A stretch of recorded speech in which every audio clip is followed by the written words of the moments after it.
Judge Rafi Tulfo, and finally, after him, Senator Judge Ejercito. Thank you, ma'am. Madam Witness, magbibigyan na lang ako ng senaryo kasi predictable na yung mga sagot mo.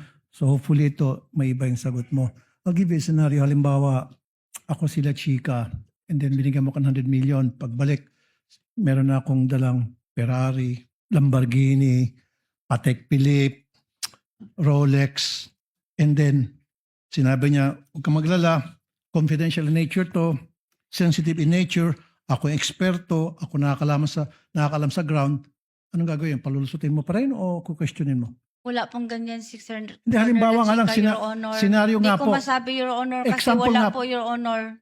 Dili Kung- ako magsagot, ana, Your Honor, kay wala ko naka-experience, ana, Your Honor. Okay. I'm sorry, Your Honor. Dili ko makasagot, Your Honor. Understood.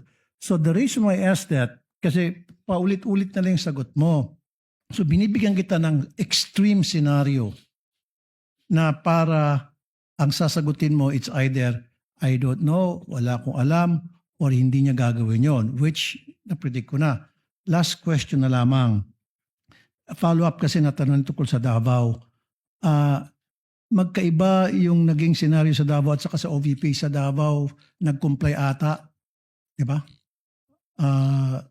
Nung SDO ka doon, wala sa Manila OVP, hindi. Tama. Yun pinagkaiba. Kasi sa Davao, hindi ka na flag down ng OWA. Wala po kaming IOM, Your Honor. Last na lamang. You know what, Madam, seriously from my heart, naawa ako sa iyo.